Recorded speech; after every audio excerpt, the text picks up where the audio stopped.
Out on the Nebraska sand hills back in 1904, something interesting was happening. The Kincaid Act had just been passed, which meant folks could now claim 640 acres of land for themselves. Everyone was scrambling to get some kind of shelter built before the brutal winter swept across those open plains, while his neighbors were throwing together quick log cabins with walls barely 8 inches thick. One particular homesteader, a man named James Whitmore, was still out there in late September doing something that looked downright crazy. He was stacking hay bales against his already finished house. We're talking about bales piled 3 feet thick all the way around his entire place, right up to where the roof met the walls. He only left these tiny square openings for the windows, which made the whole thing look like some kind of fort with gun slits cut into it. Tom Miller, the guy who delivered supplies around the area, thought Whitmore was being wasteful.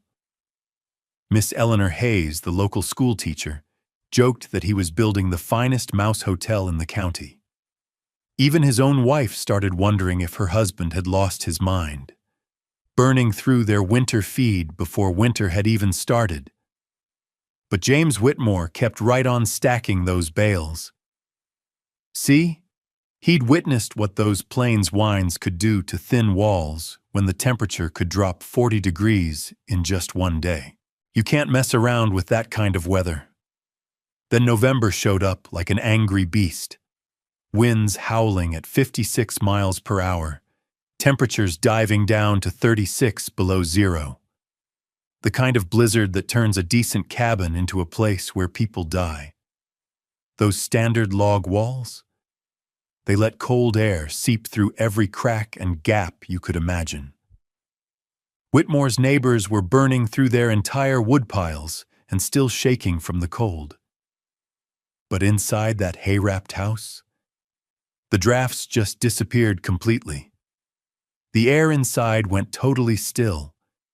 People could actually work without wearing gloves while the wind screamed like a demon outside.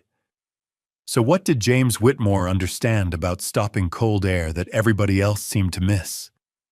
And how did his supposedly ridiculous hay jacket become the difference between burning through all your fuel and actually staying warm?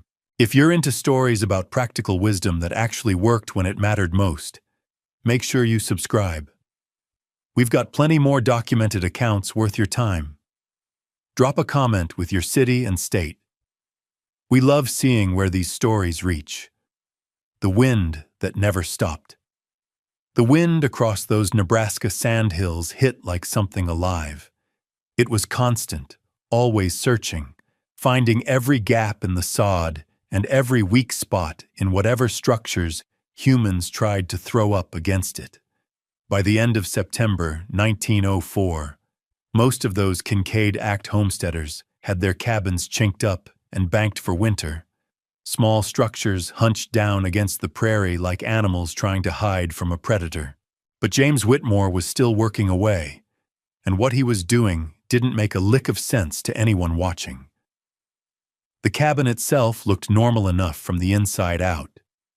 Hewn logs, decent chinking between them, a stone fireplace positioned smartly against the north wall.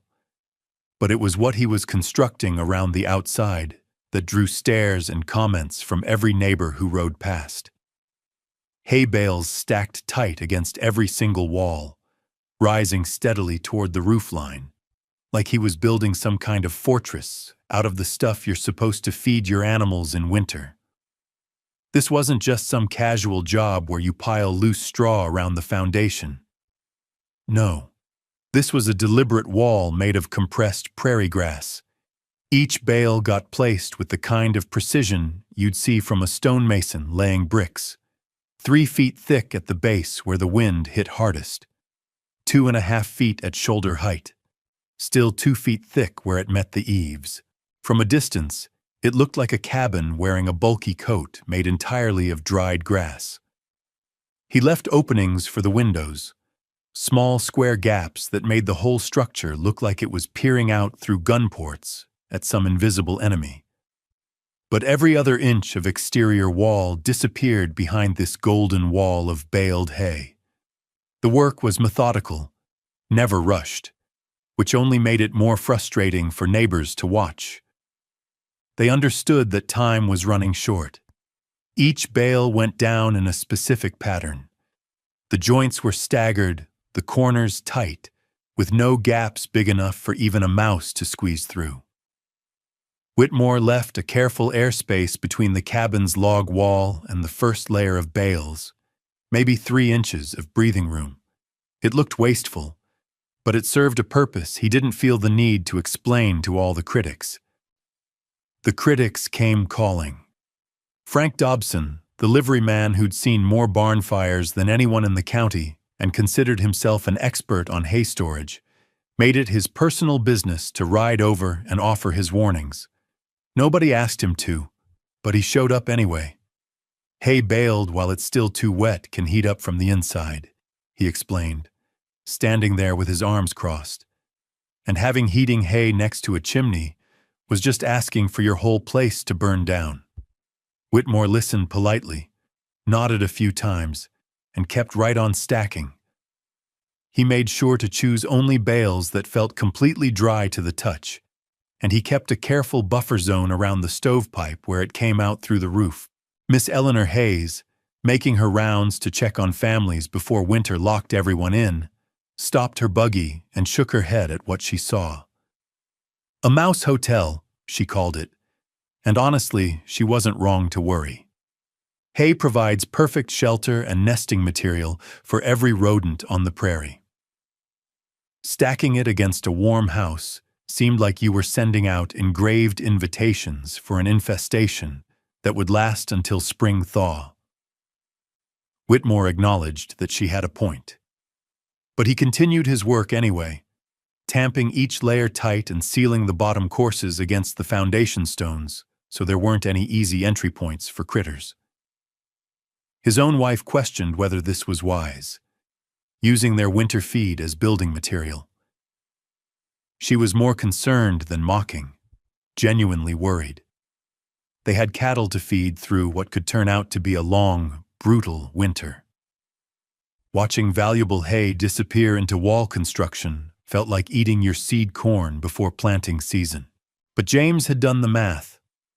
A 3-foot hay jacket around a 20 by 24-foot cabin would use roughly 60 bales. That was a significant chunk of their harvest, sure, but not enough to starve their livestock if this technique worked the way he hoped it would. Old wisdom, new application. What Whitmore was banking on, quite literally, was a principle he'd observed back in New England before heading west. Banking buildings for winter wasn't some revolutionary new idea. Farmers from New Hampshire all the way to the maritime provinces had been piling salt marsh hay, seaweed, even manure against foundations and lower walls for generations. The practice was well documented, practical, and genuinely effective at stopping the wind that made thin walls useless when temperatures dropped. But the plains demanded a different scale of thinking. New England banking might rise 3 feet from the ground and stop there, protecting foundations and root cellars from frost heave. What Whitmore was building rose a full 8 feet from foundation to eaves, creating a thermal envelope around the entire living space. Where traditional banking used loose material casually piled up, he was building with bales that compressed the insulating material into measured, standardized units that actually formed a real wall. The technique drew on understanding that wasn't mystical or particularly innovative, just thorough.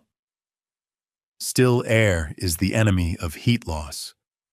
Prairie grass, when dried and compressed into bales, is mostly trapped air held in place by plant fibers. Each bale represented roughly 14 by 18 by 36 inches of what basically amounted to natural insulation. A wall built from them created a barrier that wind couldn't penetrate and heat couldn't easily escape through. As October rolled in with its warning edge of serious cold, the hay jacket reached completion. Canvas and scrap boards capped the top to shed rain and melting snow away from the bale faces. Sheet metal protected the area around the chimney, carefully fitted to maintain clearance from anything that could burn while preventing embers from finding dry grass. The windows, left clear for light, looked out through tunnels in this golden wall, like portholes in a ship designed to weather storms that hadn't arrived yet. The absurd-looking solution. The finished structure looked ridiculous to every conventional eye. A house that had somehow grown a coat of dried grass. A homestead that looked more like a haystack with windows than a proper dwelling. Neighbors riding past would slow their horses and point. Some laughed outright at the sight. But the man who'd built it stood back and looked at his work with the satisfaction of someone who'd solved a problem others hadn't fully understood yet. He'd created a house inside a house, a cabin wrapped in what amounted to a removable wall of natural insulation that could be peeled away as needed, but would stand as long as the weather demanded its protection. The sky was already taking on that hard, pewter color that meant the plains were about to test every shortcut, every assumption, every bit of conventional wisdom that worked fine, until it didn't. And when that test came, the hay jacket would prove itself to be either the most expensive mistake of his homesteading career or the innovation that kept his family warm when everything else failed. Engineering with prairie grass. The construction technique behind the hay jacket wasn't guesswork or some frontier improvisation. It was deliberate engineering using materials the prairie provided in abundance. Each bale had to be placed like a mason would set stone, with real attention to joints and corners that would hold the wall stable through months of wind pressure and temperature changes.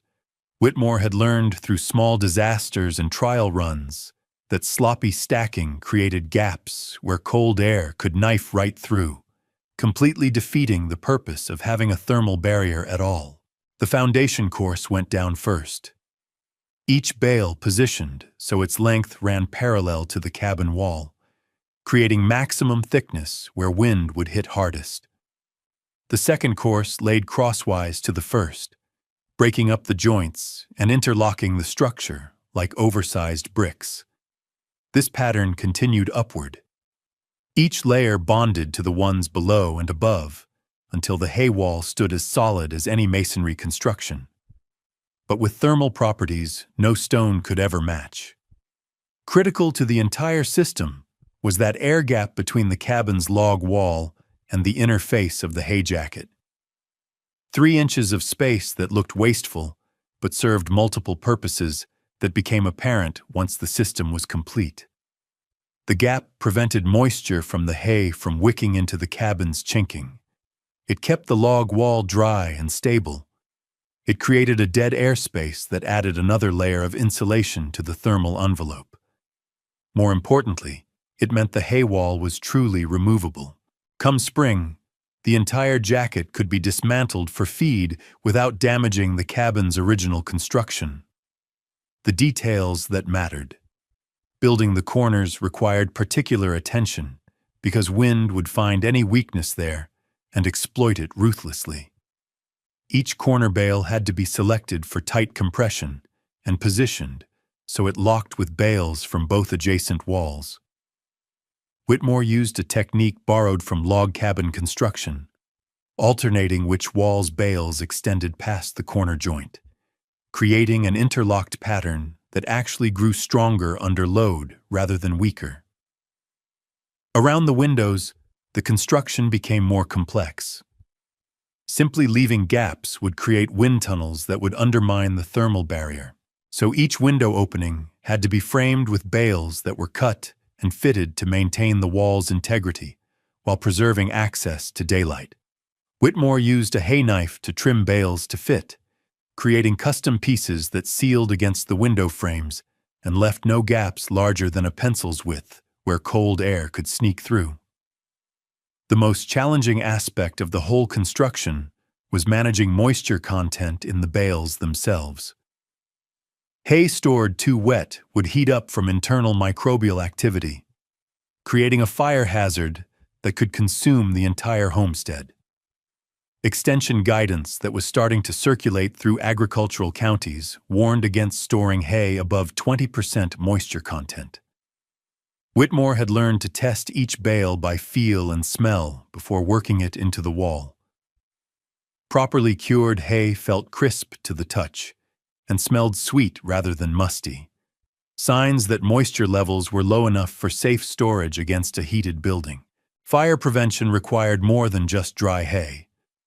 Around the chimney area, Whitmore maintained a clearance zone where no combustible material could contact hot surfaces or catch stray sparks. Sheet metal guards protected the nearest bales from radiant heat. The chimney itself got inspected and cleaned more frequently than normal, because any chimney fire would be catastrophic with hay stacked to the eaves.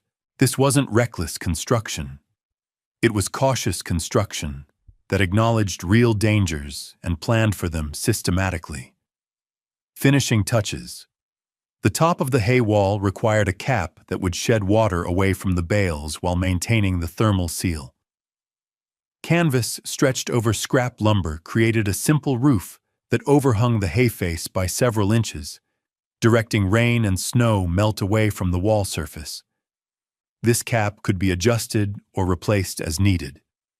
In severe weather, it could be weighted down with stones or additional lumber to prevent wind from lifting it away. Ventilation presented another technical challenge. The cabin still needed fresh air without compromising the thermal barrier. Whitmore left small gaps at strategic points where air could enter without creating drafts, typically near the floor on the side sheltered from the wind, where incoming air would be warmed by the cabin's thermal mass before circulating through the living space. These gaps were small enough to prevent significant heat loss, but large enough to keep the cabin from becoming stuffy or humid. The thermal performance of the completed hay jacket was based on principles that wouldn't be formally quantified until decades later, but Whitmore understood them intuitively.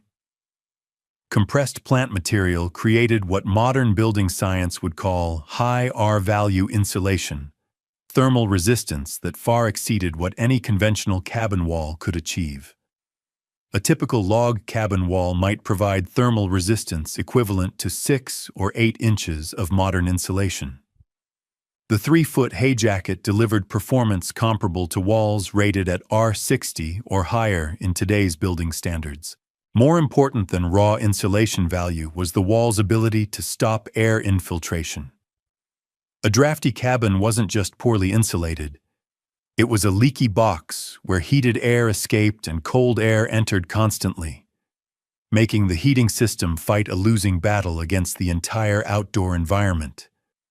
The hay jacket created an air seal that eliminated drafts completely, allowing the cabin's heating system to warm and maintain a stable interior environment rather than simply replacing heat as fast as it leaked away. Skeptics focused on the wrong things. Critics of the system focused on obvious risks while missing subtle advantages.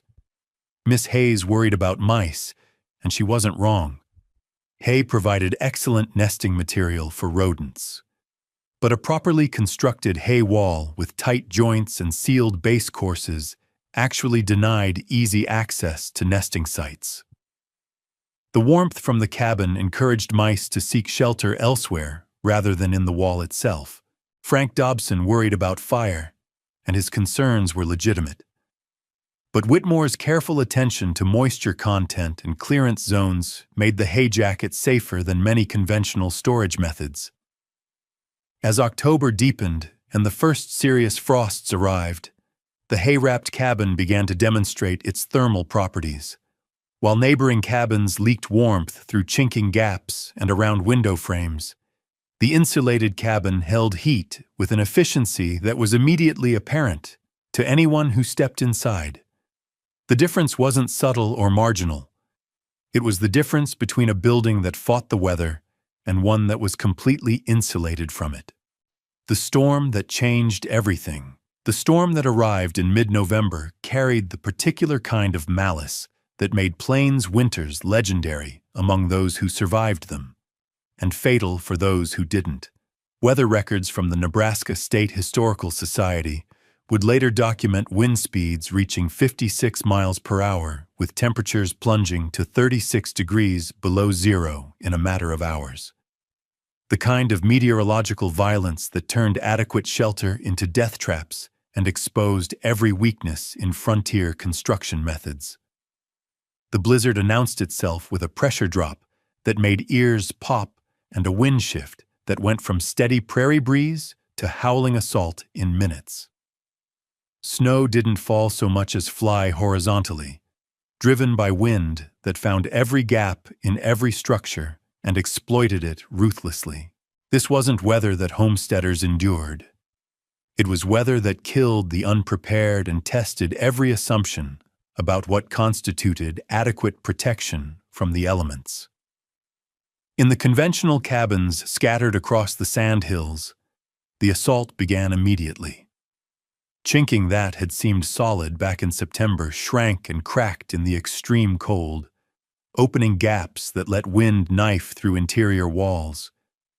Door frames that fit snugly in mild weather warped and leaked as temperature differentials stressed the wood. Windows rattled in their frames as pressure waves from the wind found frequencies that shook entire structures. Within hours, these cabins became echo chambers where the wind's voice dominated every conversation and sleep became impossible. Two different worlds. The thermal assault was even more devastating than the noise. Cold air infiltration turned heating systems into exercises in futility as families burned fuel at rates that would exhaust their winter supplies in weeks rather than months. Stoves glowed red-hot while frost formed on interior walls just feet away from the fire. Nail heads became ice crystals as metal conducted cold through log walls that offered little resistance to heat transfer. Families huddled around heating sources while drafts made their backs cold and their fronts uncomfortably hot, the classic signature of a building envelope that couldn't maintain thermal boundaries. Inside the hay-wrapped cabin, the storm's arrival created a dramatically different experience. The first indication that the thermal barrier was performing came not from any dramatic warming, but from the sudden absence of familiar sounds. The subtle whistle that marked air moving through chinking gaps simply stopped. The rattling of loose window frames disappeared as the thermal envelope eliminated the pressure differentials that caused them. Most remarkably, the constant background noise of wind finding its way through the building envelope ceased entirely, leaving an interior silence that felt almost unnatural after months of living with prairie wind as a constant presence. The temperature inside the cabin stabilized at a level that allowed normal activities to continue without the constant awareness of fighting cold.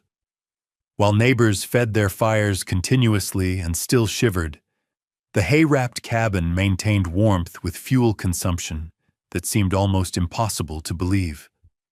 The family could work at a table placed against an exterior wall without feeling cold drafts.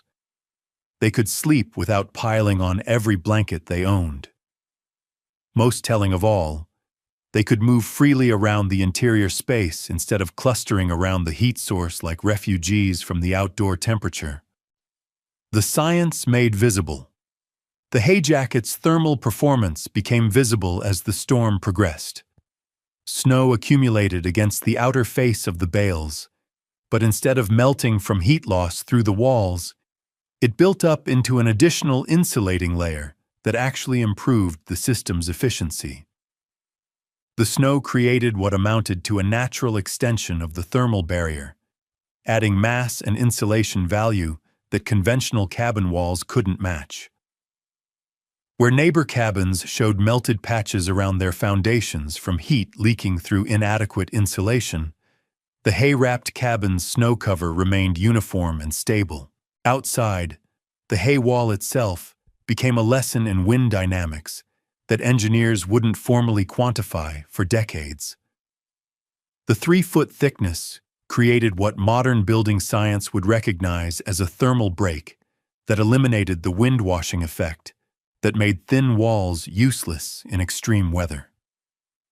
Cold air striking the outer surface of the hay couldn't penetrate to the cabin's structural envelope, while heated air inside couldn't escape through the thermal barrier.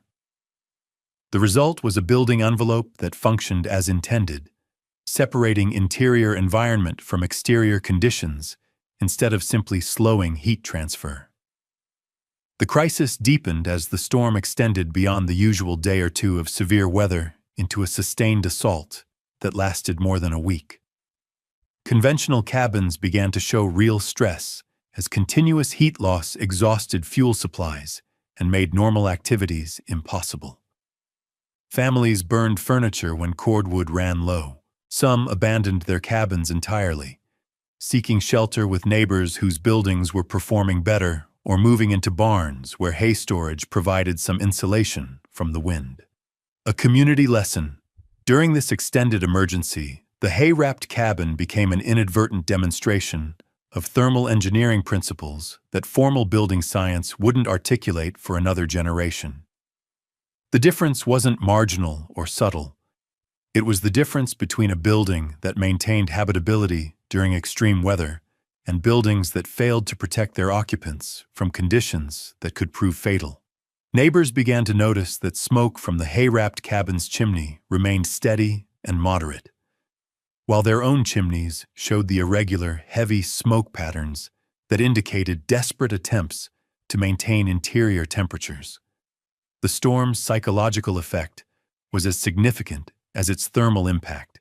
Families in conventional cabins lived with constant awareness of the weather's assault, as wind noise and temperature fluctuations made the outdoors an ever-present threat.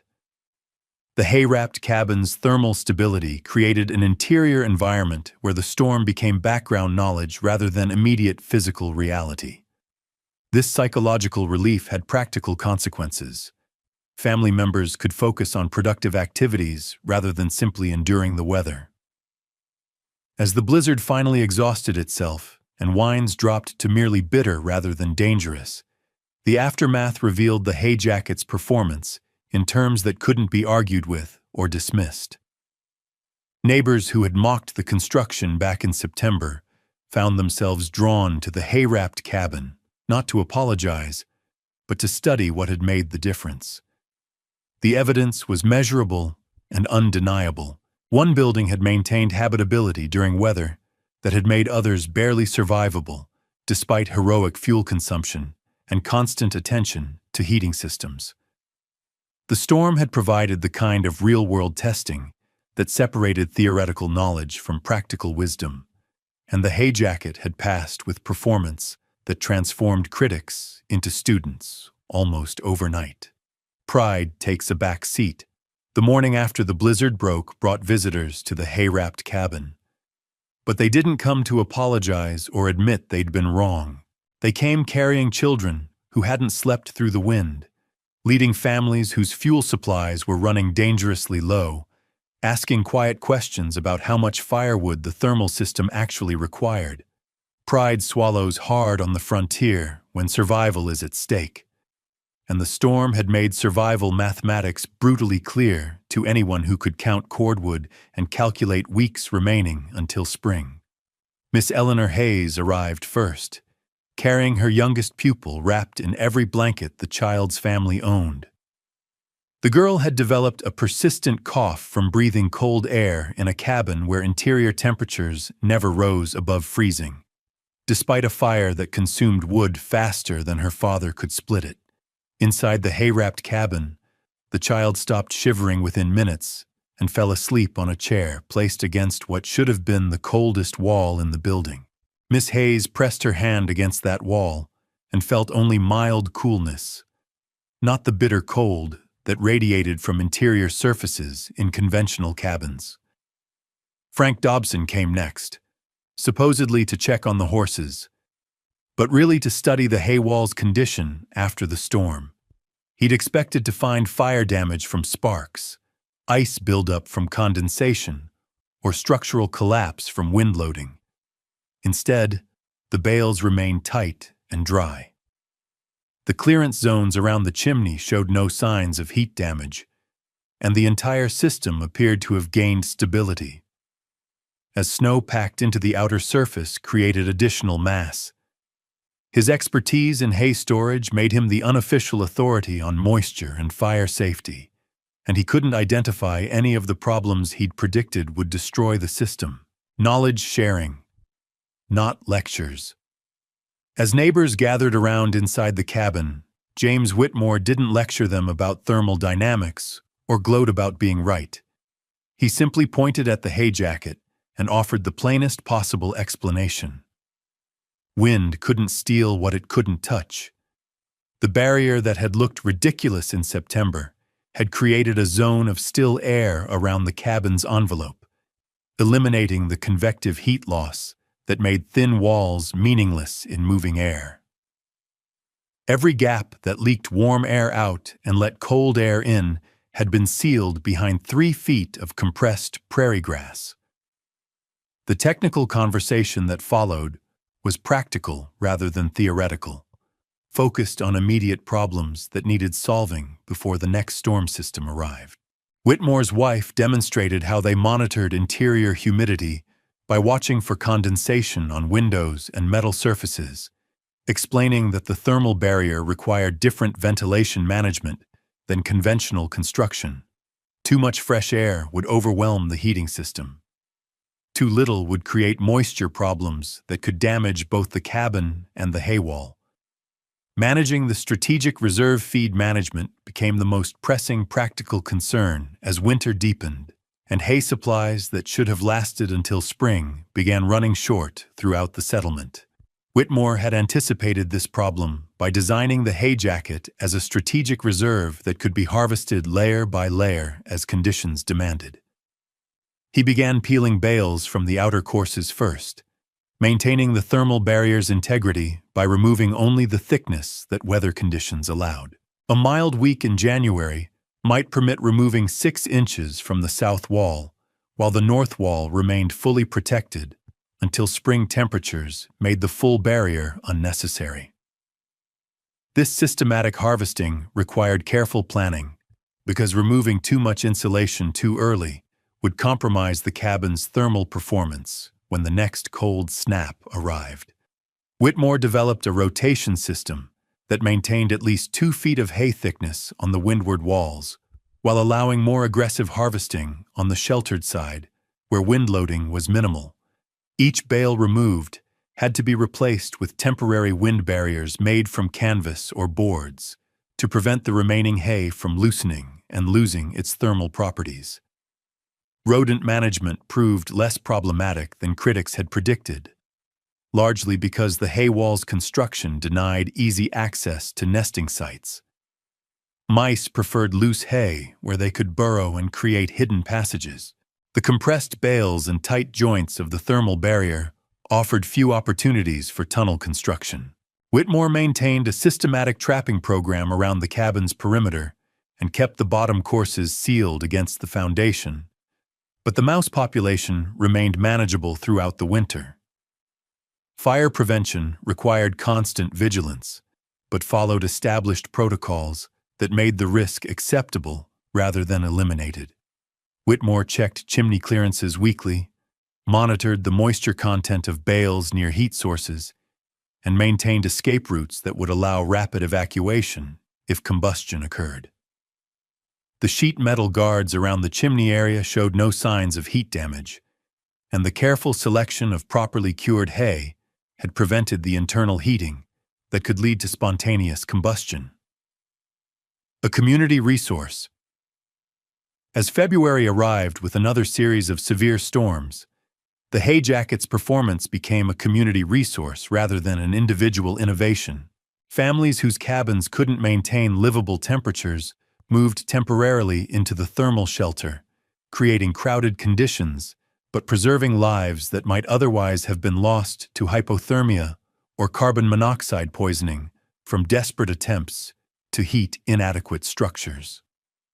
Whitmore found himself teaching construction techniques to neighbors who planned to build their own thermal barriers before the next winter. The knowledge transfer was methodical and precise, covering bale selection criteria, stacking patterns, moisture management, fire safety protocols, and the critical importance of air gaps between the hay wall and structural envelope. These weren't theoretical discussions, but practical workshops where failure could mean death when the next harsh weather arrived. The final validation of the thermal system came during the last major storm of the season, when temperatures dropped to 40 below zero and stayed there for 5 consecutive days. Conventional cabins became uninhabitable, despite heroic fuel consumption and round-the-clock fire maintenance.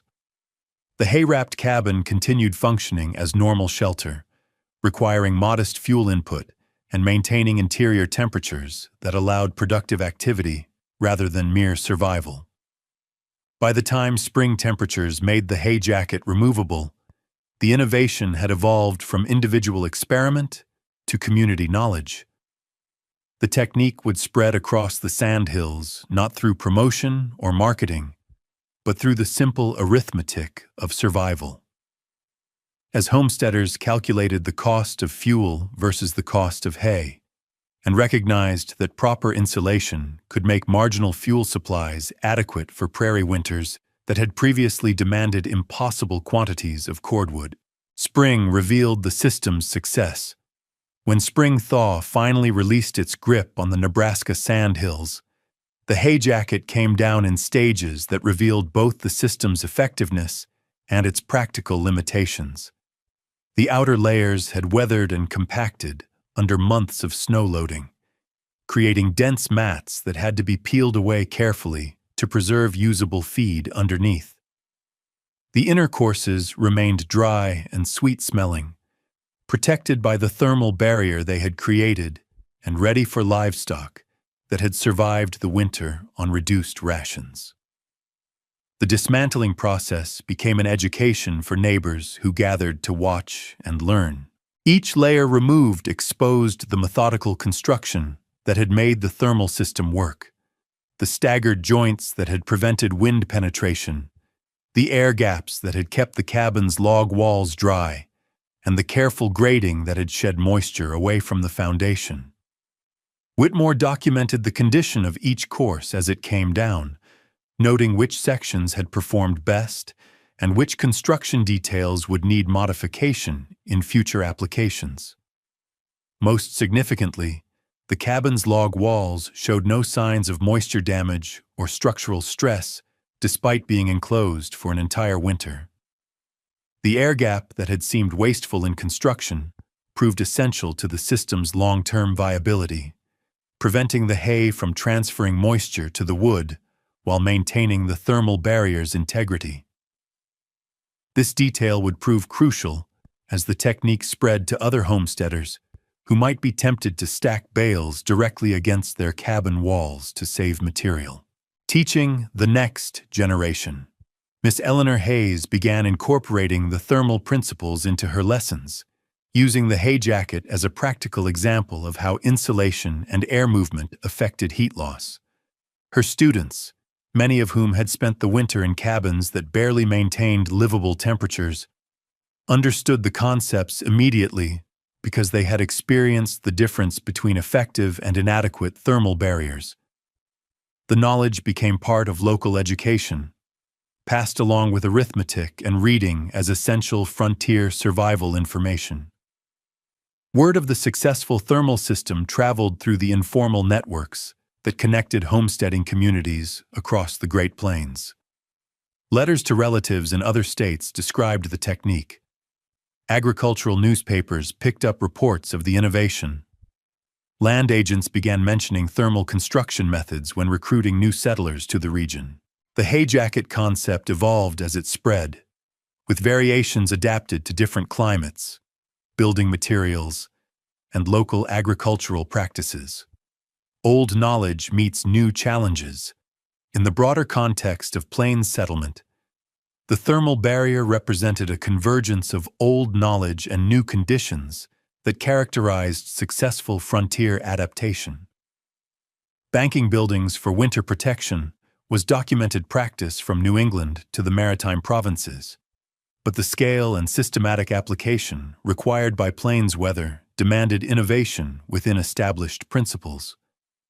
Whitmore had essentially created a removable building envelope that could be adjusted seasonally, providing maximum protection during extreme weather while returning valuable material to agricultural use when conditions allowed.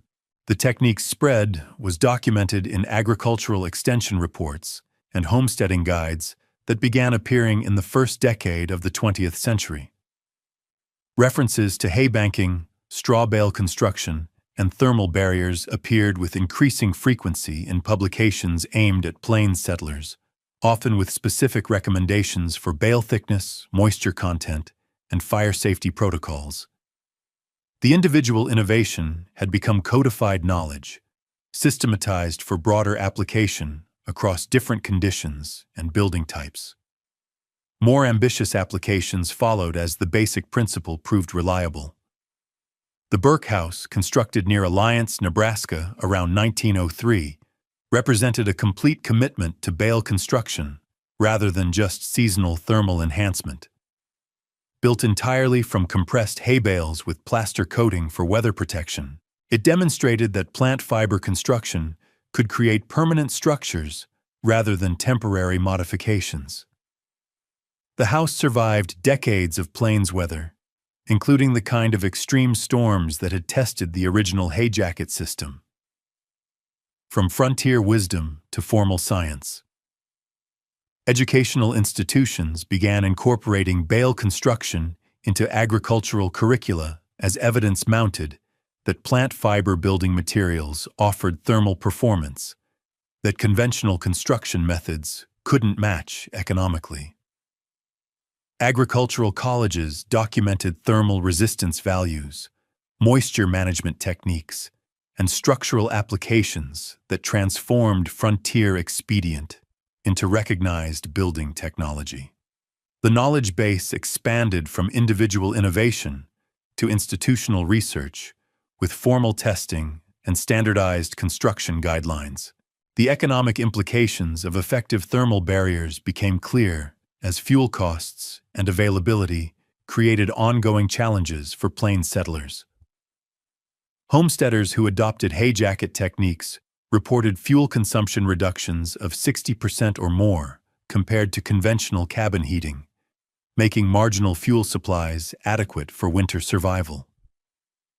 This economic advantage proved as important as the comfort benefits, allowing families to redirect resources from fuel procurement to other essential homesteading activities. Fire safety protocols evolved alongside construction techniques as experience revealed both risks and mitigation strategies. Extension guidance emphasized moisture content limits, clearance requirements around heat sources, and inspection procedures that made bale construction acceptably safe when properly managed. The early warnings from people like Frank Dobson and other fire wardens proved valuable in developing systematic approaches that reduced risks while preserving thermal benefits. By the 1920s, bale construction had evolved from frontier expedient to recognized building method, with documented applications ranging from individual residences to schools, churches, and commercial buildings. The thermal performance advantages that had saved lives during exceptional weather became standard features in construction designed for routine plains conditions.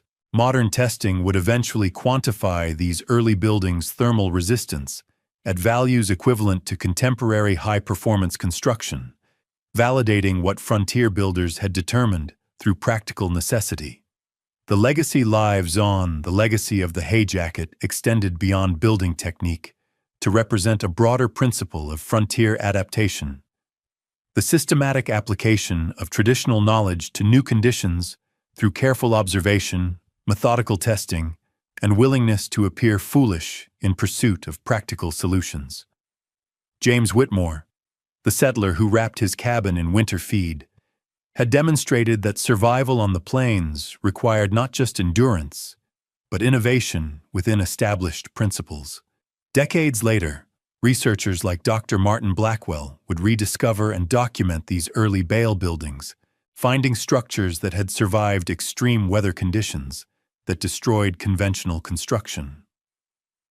Their work connected individual innovations like the hay jacket to the broader tradition of plains building adaptation, revealing a systematic body of knowledge that had developed through necessity and proven itself through performance rather than promotion. On the plains, the person who plans for wind and worst-case cold doesn't just stay warm, they stay alive.